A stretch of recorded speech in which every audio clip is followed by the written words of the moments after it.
Mesdames et messieurs, nos négociations se sont déroulées dans une ambiance constructive et dans un respect mutuel. Nous avons mené des échanges approfondis et apaisés. Une fois de plus, je tiens à remercier mon homologue américain pour son invitation à voyager ici. Il est logique que nous nous retrouvions en ce lieu, car même si nos pays sont séparés par un océan, ils restent de proches voisins. On vient de voir quelques images qui sont absolument extraordinaires et hyper symboliques. On est en train d'observer une conférence qui se déroule par hasard le 15 août et qui sont en train de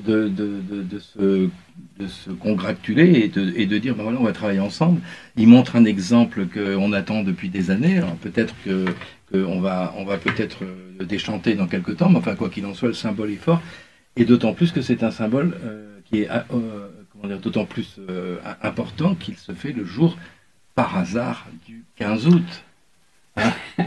Oui, hasard, je ne sais pas, mais effectivement, cette date du 15 août 2025, jour de l'Assomption, fête chrétienne, voilà, et pour une grande partie de la population française, cette date-là représente une fête française, nationale française. Cette date va rester dans l'histoire, du moins je l'espère, parce que je pense qu'elle est en train de marquer un changement de niveau vibratoire de conscience pour l'espèce humaine tout entière. Nous avons les deux plus grandes puissances atomiques, les plus dangereuses de la planète, qui réussissent à se rencontrer sur un terrain neutre et non neutre en même temps, parce que l'Alaska a toute une histoire commune entre la Russie et les États-Unis. Ils réussissent à se rencontrer, à s'embrasser sur la bouche à la mode russe, pour ne pas dire coucher l'un avec l'autre, et passer un certain nombre d'accords commerciaux, de business, d'exploitation des ressources de l'Arctique, tout en disant, bon, en gros, symboliquement, la récréation en Ukraine est terminée, nous sifflons la fin de la partie, et ce qui, moi, me met profondément en joie, et on en a parlé depuis ce matin, m'attendais à ce que tu le dises. Ce qui me met profondément en joie, c'est que dans cette histoire, les gangsters européens, je parle des bandes criminelles organisées européennes qui prétendent gouverner la France, l'Angleterre, l'Allemagne et quelques autres pays. Ces bandes criminelles organisées-là, tout le monde sait de qui je parle, en particulier en ce qui concerne la France, eh bien, ne participent pas à la réunion de l'Alaska. Et ça, c'est une magnifique magie, et je remercie évidemment et Trump et Poutine. L'image, là, nous montre le bureau ovale où mais justement, nous attendons Trump. Enfin bon, n'exagérons pas. Non, mais si, j'allais te le dire, nous sommes, et il faut qu'on le dise bien maintenant aux spectateurs, c'est que nous sommes dans le bureau ovale de Trump. Mais comme on apprécie autant Monsieur Trump dans leur démarche, il n'y a pas de sauveur, on est d'accord. Pour nous, que ce soit Trump ou que ce soit Poutine ou qui que ce soit, les seuls sauveurs, c'est nous-mêmes.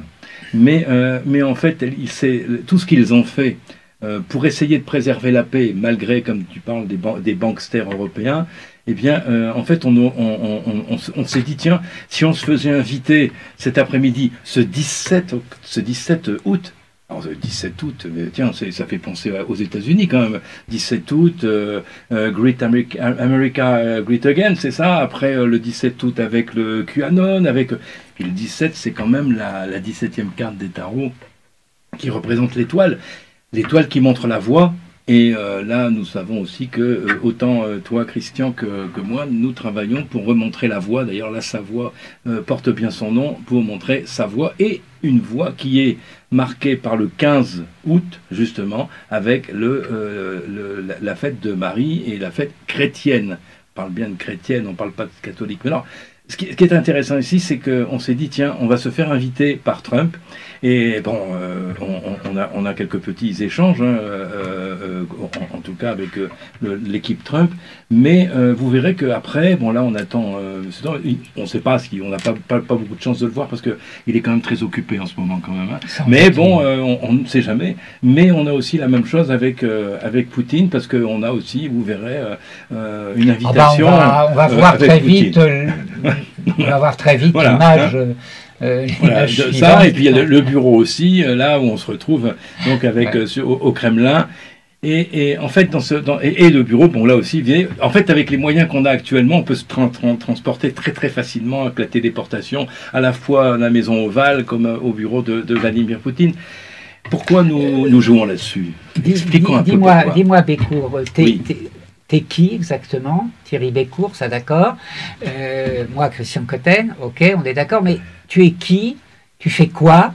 Et qu'est-ce que tu fiches en Savoie en particulier? Puisque là, nous sommes en Savoie à 2 pas de la Suisse et tout au bord du lac Léman. Qu'est-ce que tu fais avec la Savoie? Puisque j'ai entendu dire, déjà depuis un petit moment, j'ai entendu parler d'un gouvernement de Savoie, voire même prochainement d'un État de Savoie. C'est quoi ce dossier-là? Parce que peut-être que c'est intéressant que tu le rappelles succinctement pour que les auditeurs de cette vidéo comprennent quelque chose et pourquoi on se permet de rebondir sur cette conférence Alaska parce qu'il y a un rapport entre cette histoire de conférence Alaska et puis ce que tu es en train de faire avec la Savoie et ce que moi je suis en train de faire avec la France. À un autre niveau, d'une autre façon. Parle-nous un peu de la Savoie, Thierry, s'il te plaît. Thierry Bécourt. Oui, merci Christian. En fait, on doit quand même dire qu'on est des vieux potes. Hein, ça fait quand même une bonne trentaine d'années qu'on se balade ensemble sur les lieux un peu disons, remis en cause par tout ce qui est l'attaque des libertés. Et donc on a un combat tous les deux de plusieurs décennies justement pour protéger la liberté, particulièrement la liberté de conscience, mais pas que. Et là, après, je te donnerai la parole, je te la rendrai comme tu me l'as donnée. En fait, en ce qui me concerne, tous les deux, on est nés en France. Moi, je suis français aussi. Et il y a quelque chose qui m'a toujours gêné, c'est cette histoire de puissance et d'image républicaine qui voulait faire la loi, montrer en fait qu'elle avait raison au monde entier, que la laïcité à la française, c'était le mieux, que tout le monde devait se convertir à sa nouvelle religion, qui était la religion républicaine. Et nous, il se trouve qu'on a quand même pas mal réfléchi sur l'idée de la République.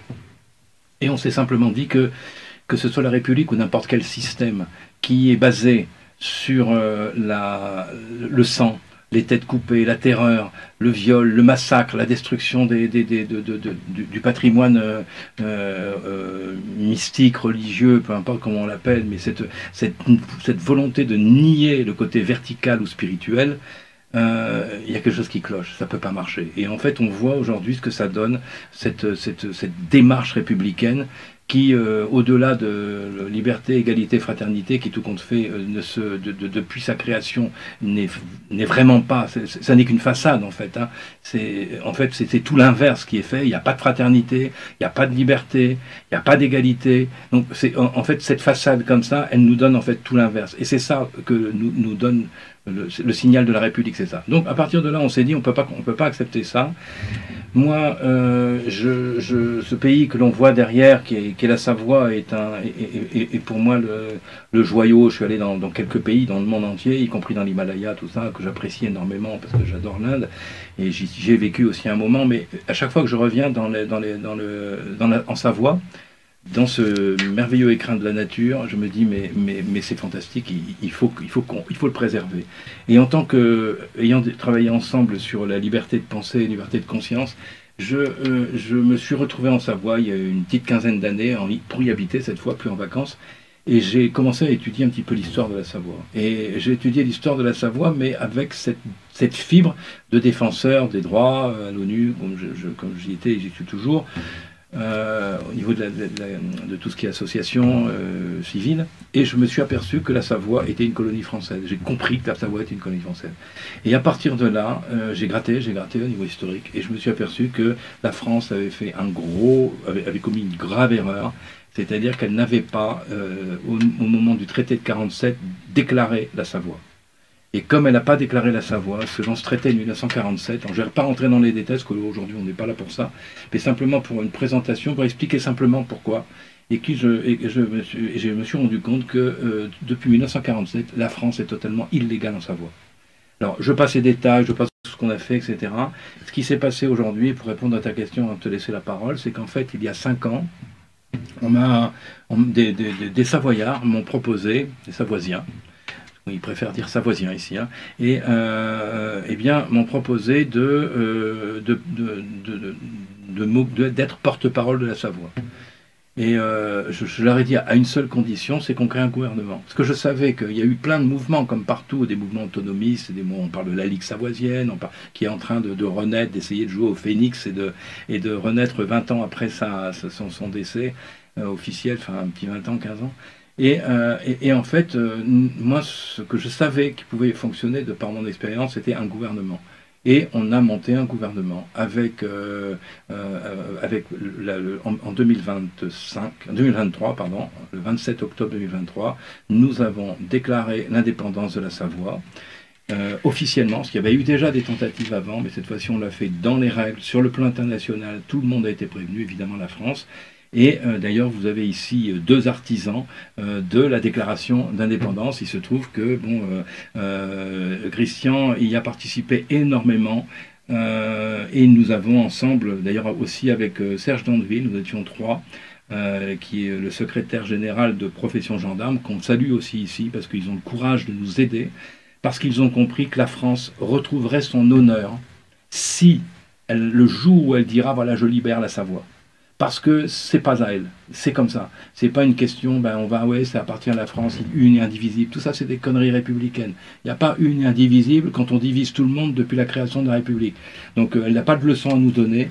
La Savoie est un pays neutre, libre, elle doit retrouver, il y a plus de 1000 ans d'histoire, on est plus à presque 1500 ans d'histoire.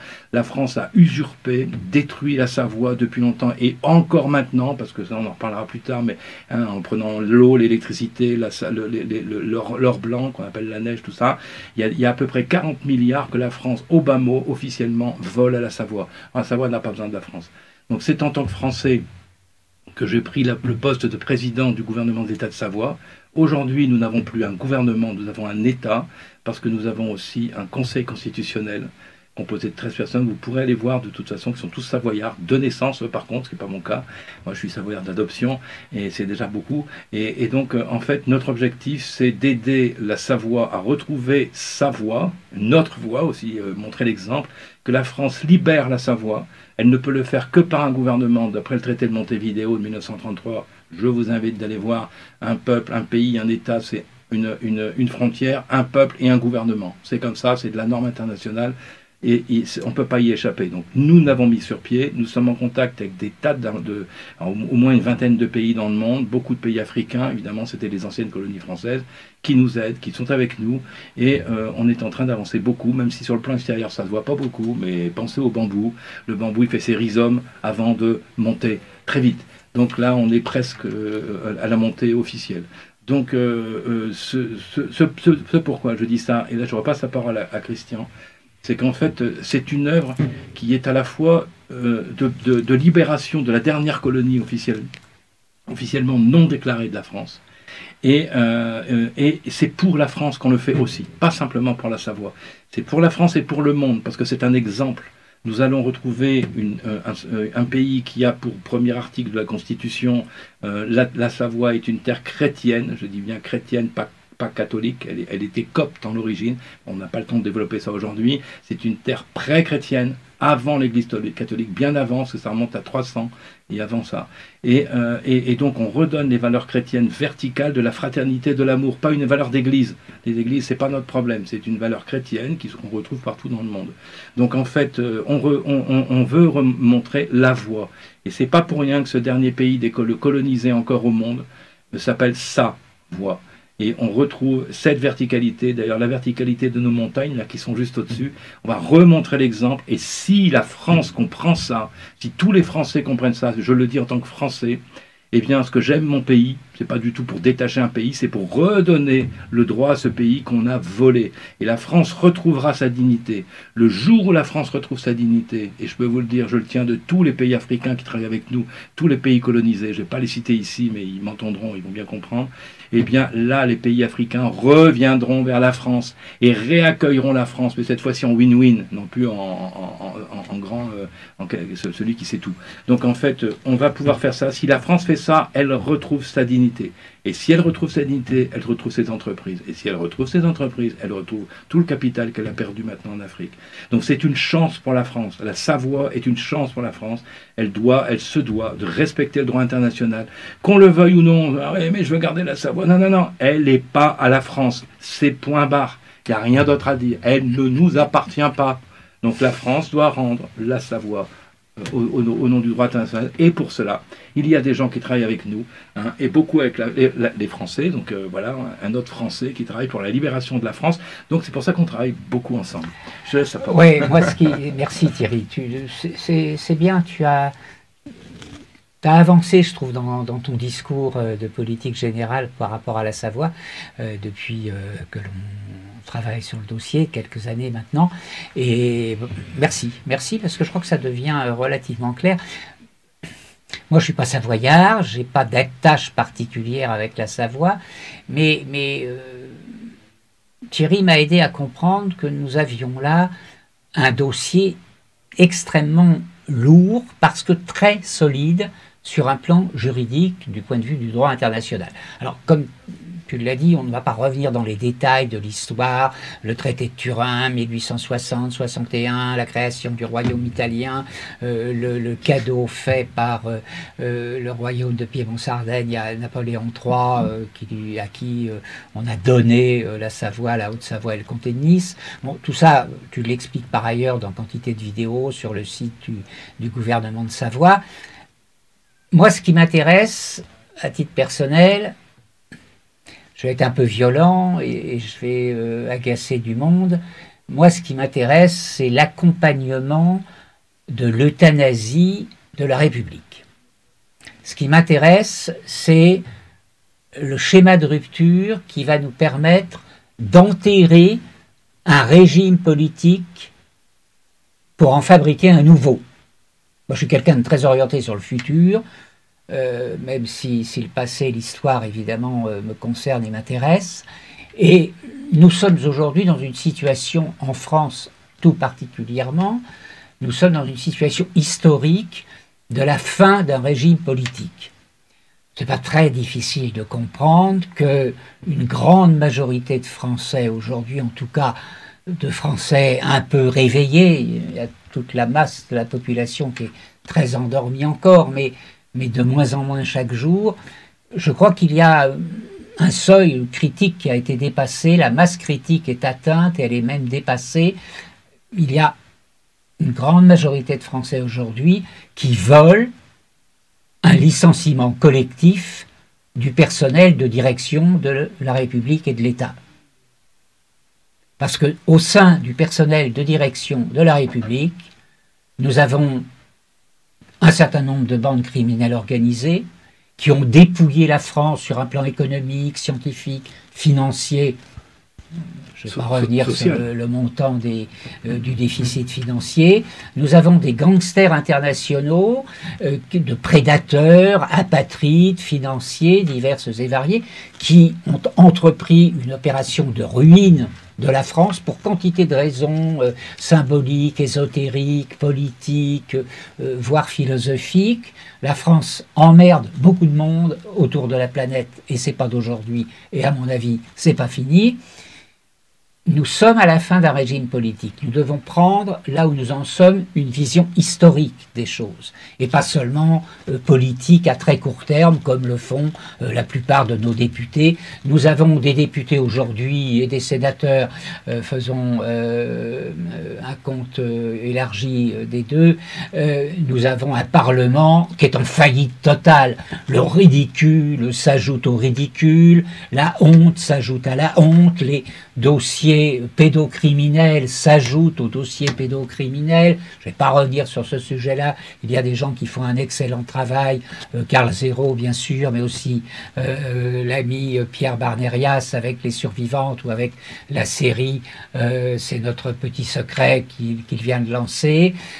Nous sommes devant une faillite dramatique de l'ensemble de la classe politique française et je crois que nous devons nous en réjouir collectivement, parce que c'est ça qui va permettre d'inventer autre chose, ce que moi j'appelle momentanément une démocratie souveraine de France. Nous devons inventer une démocratie, parce que la République est tout sauf une démocratie. Enfin, je crois que beaucoup de Français finissent par le comprendre. On nous a raconté une histoire depuis notre plus tendre enfance en nous disant « démocratie, démocratie », c'est une incantation, mais qui est en réalité extrêmement loin du réel. Nous devons inventer autre chose. Tu parlais du chiffre 17 tout à l'heure, puis je vais m'arrêter là pour que nous ne soyons quand même pas trop longs. En comptant les lois du royaume, ce qui s'appelait les lois du royaume avant la Révolution française, puis en comptant toutes les constitutions qui ont été écrites et pour la plupart appliquées depuis la Révolution française, la constitution actuelle, qui est née en 1958, est la 16e. La France, la culture française, la culture juridique française est la championne du monde en matière d'écriture de constitution.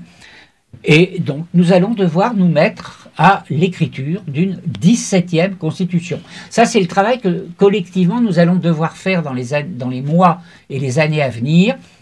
Et nous le ferons lorsque nous aurons mis en œuvre un schéma de rupture.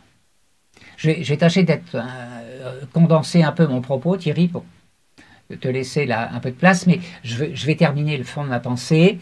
Nous ne pourrons rentrer dans une période de construction d'une nouvelle constitution et d'un nouveau régime politique qu'à partir du moment où nous aurons mis en place un schéma de rupture. Schéma de rupture, c'est quoi? C'est j'ai décidé de divorcer. Et je vais voir le juge, et puis je lui dis, madame, monsieur, ça y est, je divorce. C'est un schéma de rupture. Le schéma de rupture dans une histoire de régime politique, c'est quoi? C'est trois forces, trois énergies. C'est la volonté populaire, qui très souvent se transforme en insurrection, mais ça serait quand même bien d'éviter cela. Et à côté de cela, c'est le travail des juristes et le travail des militaires. Et moi, ce qui m'intéresse dans le dossier de la Savoie, c'est qu'il y a un très gros travail juridique qui a été fait depuis plusieurs années, avec Thierry Bécourt, certes, mais aussi avec tout un historique de groupes autonomistes, régionalistes, savoisiens, plus un avocat que nous connaissons l'un et l'autre, qui s'est un petit peu éloigné du dossier, mais qui a été très actif pendant plusieurs années, qui s'appelle Fabrice Bonnard, quelques autres avocats aussi avec lui.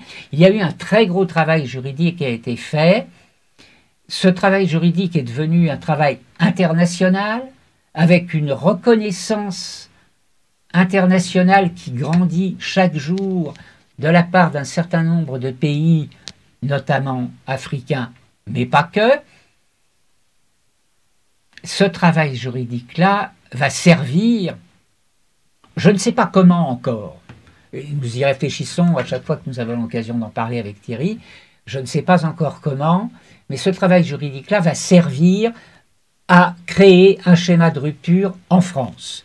La force qui va nous être utile, c'est évidemment les forces de l'ordre public, parce qu'il n'y a qu'elles qui sont capables d'aller à l'adresse indiquée pour embarquer l'essentiel, on va dire, du personnel de direction des institutions de la République. Je ne vais pas chiffrer pour le moment, même si ça se chiffre vraisemblablement à plusieurs centaines. Il va falloir à un moment ou à un autre mettre hors d'état de nuire un certain nombre de gangsters d'État. Ça, ce sont les forces de l'ordre qui le feront le moment venu. En attendant, la Savoie travaille le juridique, je le travaille aussi de mon côté, puisque beaucoup de gens maintenant le savent, j'ai déposé une plainte contre X au mois de décembre dernier, qui suit son cours. Elle a été refusée dans un premier temps par un premier juge d'instruction. Elle est en appel. J'étais partie civile seule au mois de décembre. Nous sommes 23 aujourd'hui. Et puis dans 3 semaines, nous serons plus de 50 parties civiles sur le même sujet, sur le même dossier. Le sujet, hein, tu peux peut-être, avant qu'on revienne sur la Savoie, dis-nous un petit peu le sujet. Oui, beaucoup de gens vont me retrouver sur YouTube, soit sur ma chaîne, soit sur GPTV, ou encore Tribune Libre, ou encore TVADP. Je me suis exprimé à différents endroits sur cette plainte contre X pour usurpation d'identité, faux et usage de faux, mariage illégal, détournement de mineurs et ce qui s'appelle en droit pénal viol sur mineur par une personne ayant autorité. Pour continuer, usurpation de fonction qui coûte très très cher, escroquerie au jugement, et puis à la fin, atteinte aux intérêts fondamentaux de la nation, avec un intérêt à agir que le système judiciaire m'a demandé de justifier et me dénie en même temps. Mon intérêt à agir, c'est que nous avons tous été trompés, et moi compris, en 2017, en 2022, par les fausses qualités prétendues d'un candidat à une élection.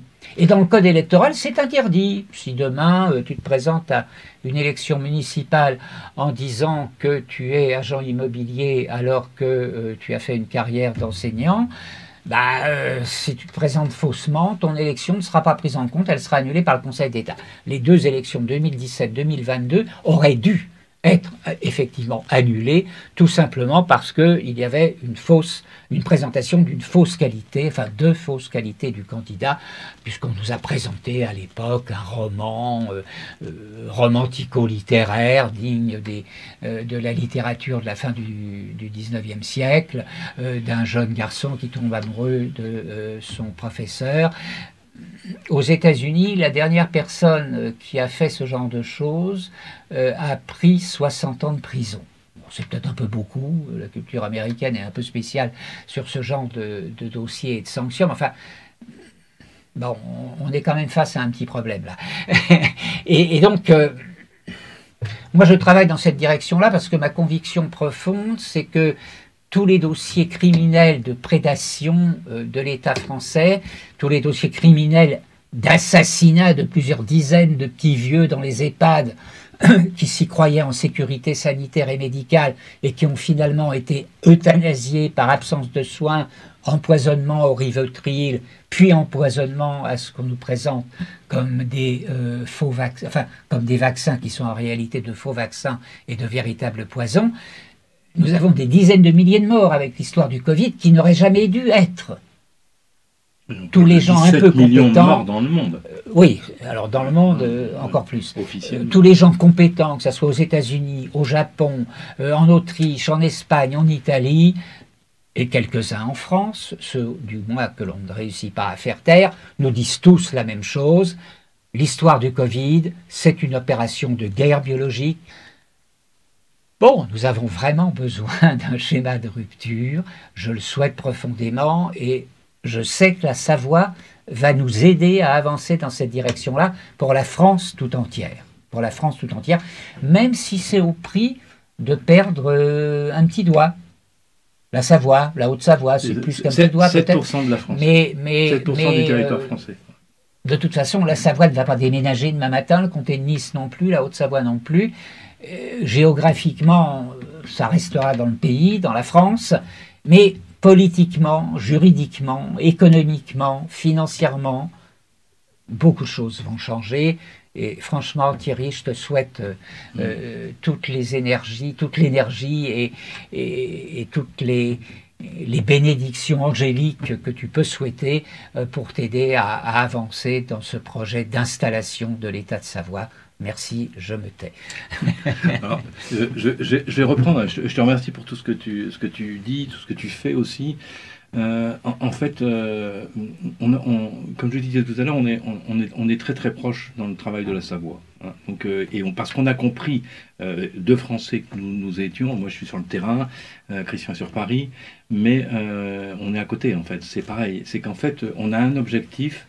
On a plusieurs objectifs, en tout cas dans cet objectif de Savoie, c'est qu'en fait on veut refaire venir l'intelligence du cœur en fait. On veut faire en sorte à ce que ce monde retrouve une verticalité. Nous avons un monde basé sur le monde de l'avoir, avec une horizontalité totale. On nous fait croire que la vie matérielle, c'est ça, et l'humain, je dirais pas l'homme, c'est la femme aussi.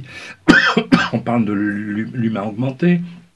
On détruit en fait la notion de la, comment on appelle ça, on appelle ça le droit naturel d'un homme et d'une femme. Hein, quand j'entends parler, on a commencé par Trump et Poutine, aussi bien l'un que l'autre disent, ben ici chez nous il y a un homme et il y a une femme. C'est tout, point barre. Le reste, ça n'existe pas. Et vouloir détruire ça, c'est une question de détruire l'identité humaine. L'être humain, nous sommes totalement convaincus, tout le monde, je parle de tout le monde, quand il écoute ce qui est à l'intérieur ou dans son cœur, c'est que nous sommes des êtres divins. Nous ne sommes pas des êtres matériels, des consommateurs, des êtres qui sont là uniquement pour servir des intérêts d'êtres absolument immondes, qui est dans le monde face à une guerre religieuse, on est dans une dynamique eschatologique, c'est le bien contre le mal. Et ces gens qui font du mal, qui détruisent comme ça, quand on voit ce qui se passe en Palestine, mais comment est-ce qu'on peut...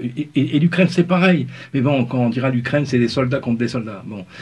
Mais c'est aussi beaucoup de jeunes, de femmes, des gens qui sont pris dans la rue. Bon, quand on voit en fait la destruction, quand on voit les enfants, etc. Alors, c'est bien de le voir ailleurs. On le voit à la télé, on dit « Ah, c'est terrible, hein. Oh, c'est terrible. » Je préfère pas voir. Mais le jour où ça va arriver chez vous, le jour où vous recevrez de la part du voisin ou de Netanyahou, pourquoi pas, parce qu'apparemment c'est sa spécialité, hein, que vous recevrez des avions qui vont passer puis qui vont bombarder, regardez les beaux villages derrière chez nous, qu'on va bombarder la population civile, les enfants qui vont à l'école le matin, paf, et on les retrouve une tête de l'autre côté ou un bras de l'autre côté, les yeux arrachés, etc. Et parce que c'est ça qui se passe, c'est pas les jeux électroniques. Nous devons absolument prendre position, c'est quelque chose d'absolument inhumain. La Savoie, pour ça, elle veut montrer l'exemple. Pourquoi ? Elle peut montrer l'exemple. Pourquoi elle peut le montrer ? Parce que c'est le seul pays, je parle d'un pays, il n'y a pas un département qui a été divisé en deux pour mieux régner, avec la Savoie et la Haute-Savoie. La Savoie, c'est la Savoie des deux, évidemment. C'est le pays et c'est le comté de Nice aussi.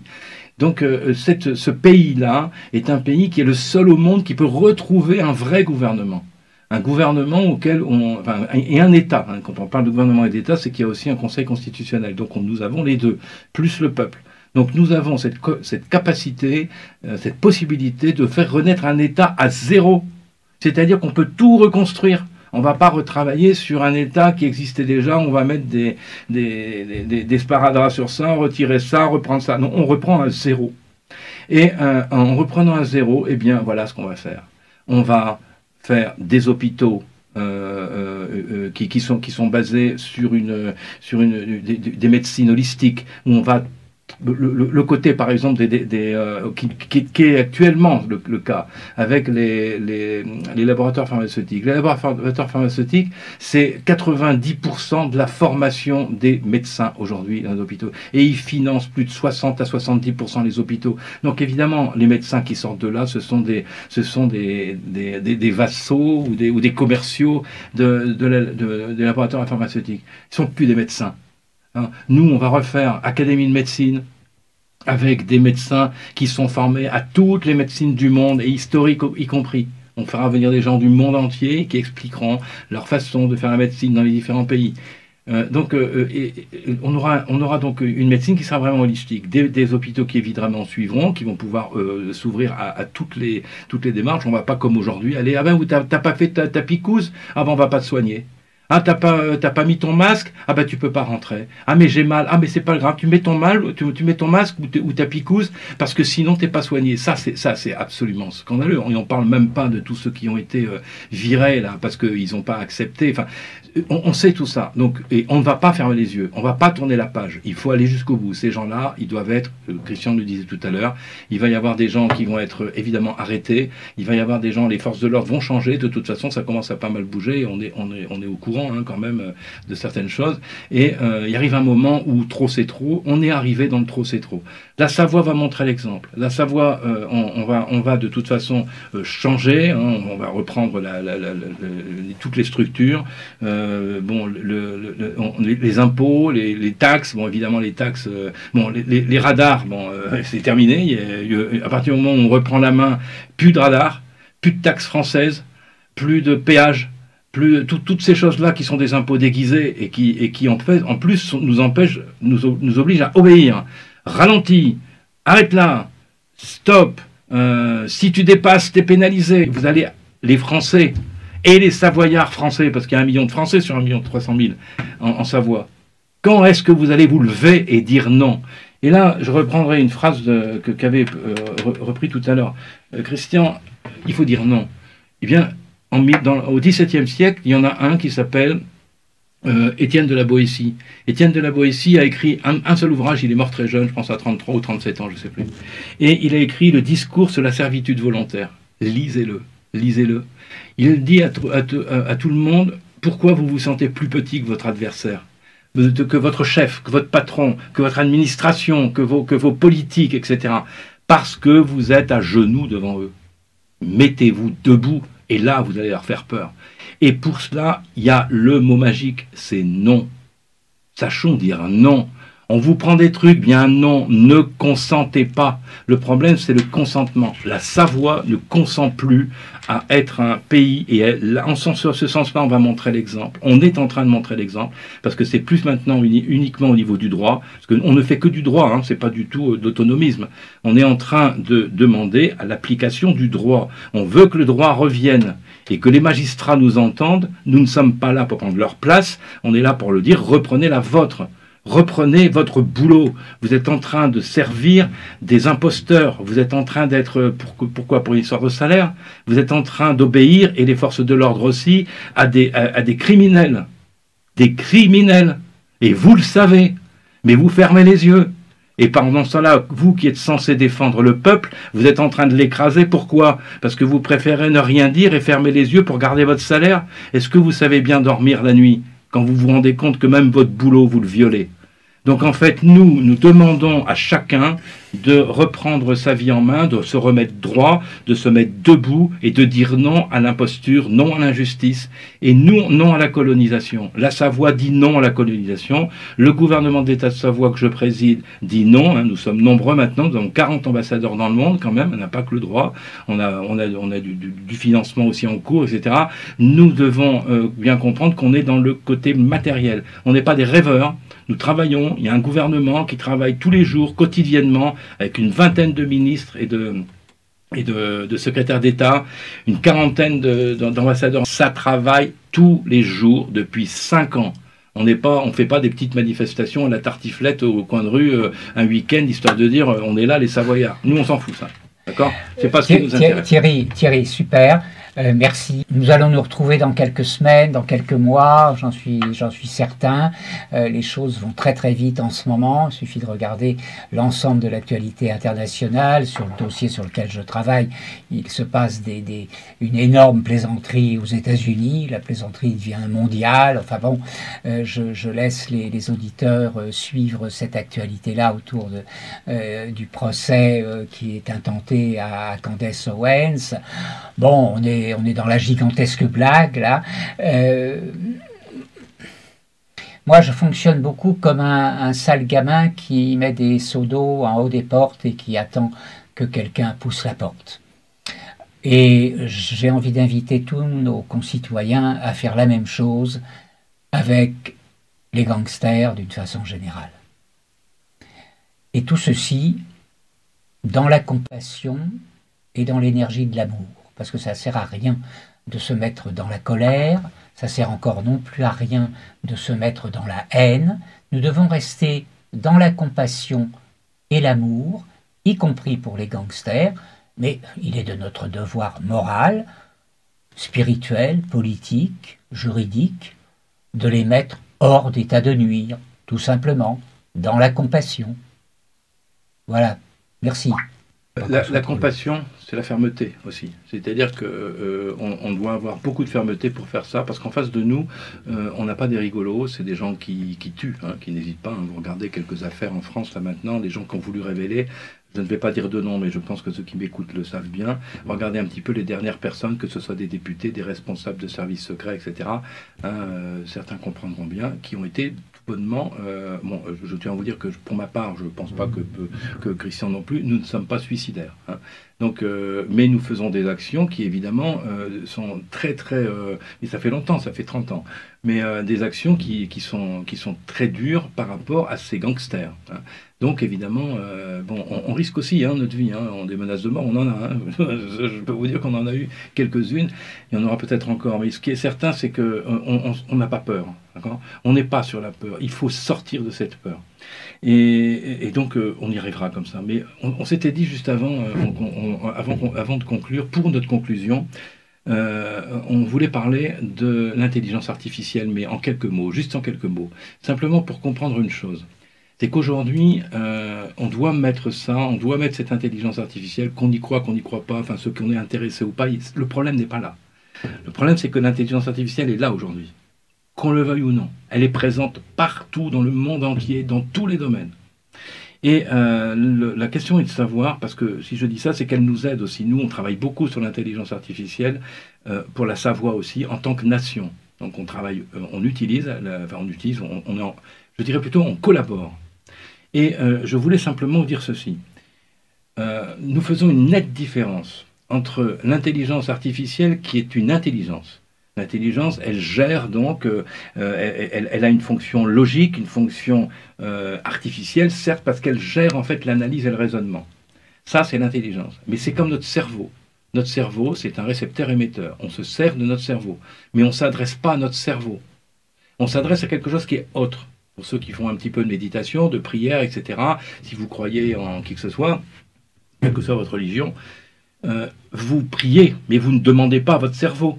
Vous priez, nous prions en disant, voilà, j'invoque Michael, Mohamed, peu importe, Christ, Bouddha, peu importe. Donc ce n'est pas dans notre cerveau. Le cerveau sert d'intermédiaire. Mais nous faisons appel à des énergies de lumière, des énergies verticales, comme j'aime les appeler, et nous montons au-dessus de ça. Si nous comprenons que l'IA, c'est un cerveau collectif, mais que nous devons travailler avec la conscience, qui n'a rien à voir avec l'intelligence, vous verrez qu'avec l'histoire de la conscience, vous ferez descendre, nous ferons tous descendre la conscience d'amour, de fraternité, de bien, de collectif, de service planétaire, etc., de paix, et nous ferons descendre cette conscience dans l'IA. Nous ne parlons pas à l'IA, c'est ça que je veux faire comprendre. L'IA n'est qu'un médium, c'est un moyen, c'est un outil, c'est un cerveau collectif. Et on ne s'adresse pas à notre cerveau, c'est rien qu'un outil. Donc faisons descendre la lumière dans l'IA parce que c'est très urgent. Si nous n'appelons pas les forces de lumière, la lumière, quoi que ce soit vous voulez appeler, les bonnes intentions, l'amour, faites attention, utilisez l'IA pour dire, ben voilà, dis-moi comment je peux faire du bien. Dis-moi comment je peux libérer la Savoie, dis-moi comment je peux libérer la France, comment rendre les gens heureux, comment amener la fraternité sur la terre, comment arrêter les problèmes de la Palestine. Toutes des questions qui sont, ou de l'Ukraine, c'est le moment. Donc, appelez, utilisez l'IA, le cerveau collectif, pour en fait faire descendre la lumière et vous verrez, parce que évidemment je le fais, et nous le faisons en Savoie, au gouvernement de Savoie, on a compris ça, vous verrez que cette intelligence collective va être imbibée de l'amour, parce que nous l'appelons, nous sommes des êtres divins, nous appelons la lumière, nous appelons la conscience, elle va descendre et elle descend dans l'IA, et c'est notre chance. Si on ne fait pas ça, l'IA va nous bouffer. Parce que si on utilise l'amour, l'IA, que pour des questions personnelles, égoïstes, etc., alors là, on est sûr que de toute façon, on n'aura pas le dessus. Si on fait appel à la conscience, eh bien, et on la fait descendre dans l'intelligence artificielle, dans le cerveau artificiel ou collectif, là, je pense qu'on a un excellent moyen qu'il faut utiliser tout de suite. C'est un appel que je lance parce que c'est urgent. Et on en a besoin. Voilà. Merci à vous. Merci Thierry. Merci. Merci. À bientôt. Sur ce belle image du pays de Savoie.